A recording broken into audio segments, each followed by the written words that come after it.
Hi everyone, it's Dr. Murphy. So today we're going to talk about the flu. So some of the most common symptoms of the flu are cough, congestion, fever, chills, body aches. Usually the symptoms come on suddenly, aggressively. You just feel tired, wiped out all of a sudden. And then more symptoms may come the next day or two. And usually, for most cases, the flu symptoms will take its course over a week or two and you'll be back to good health. But sometimes it can take longer.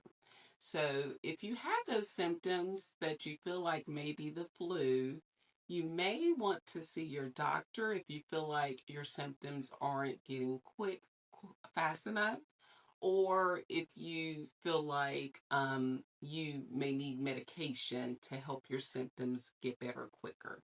So, when you go to the doctor's office, they'll do a nasal swab and test you for the flu and be able to tell you right there at the visit if you're positive or not.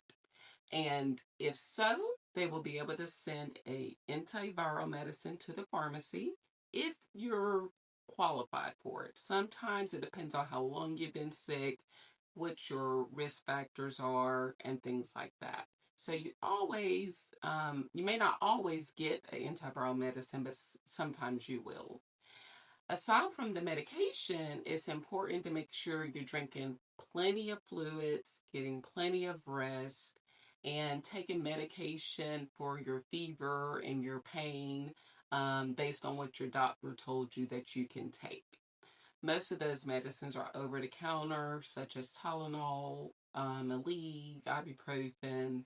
One thing over the counter to be careful with in kids is aspirin. You want to make sure not to give them aspirin for their fever because that can cause one of the complications of flu, which is called Reye's syndrome.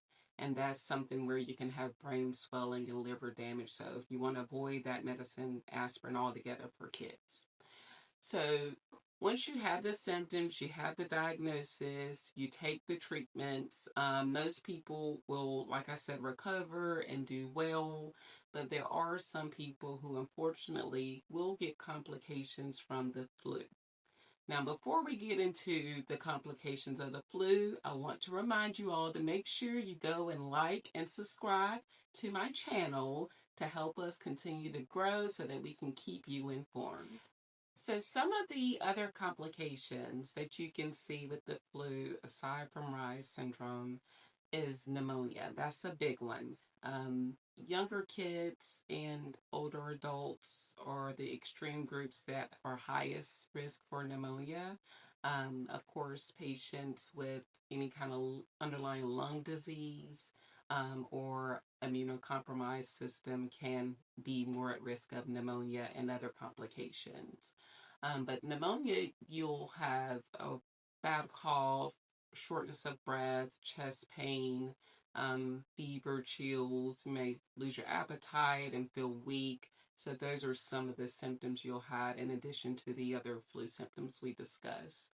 Aside from pneumonia, you can have organ damage where you have a full-blown sepsis where your entire body is impacted by the robust immune response to the virus. And you can have injury or failure of your liver and your kidneys. You can have heart damage.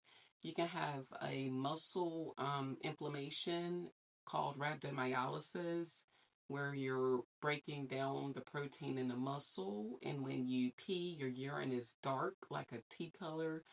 So that may be a sign if you ever see your urine is tea color that you definitely need to get to the emergency room for aggressive hydration. Um, some of the other complications may be like encephalitis or brain inflammation where you're confused or lethargic, just not responding like normal. So those are the big things to look out for where you know you need to get to the emergency room as soon as possible. And so in the end, we really want to prevent the flu as much as we can. Of course, we can't avoid it altogether, but there are some things you can do to try to prevent from getting it. One of the best things is to get your flu shot. It's not perfect, but it definitely reduces your chance of getting the flu, and an even higher reduction of your chance of getting a severe complication from the flu if you do get exposed to the virus. So get your flu shot, and also try to keep your hands clean. When you're washing your hands, make sure you're doing it with soap and warm water for at least 20 seconds. Being careful not to touch surfaces and then put your hands in your mouth or your eyes or your nose, those mucosal surfaces where you could transmit the germs into your body.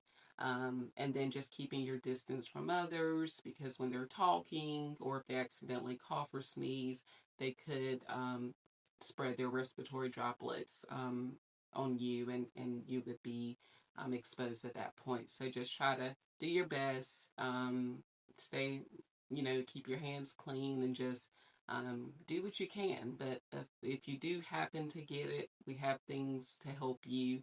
Just see your doctor for advice. And yeah, so those are some tips for you to remember through this flu season. I wish you all the best.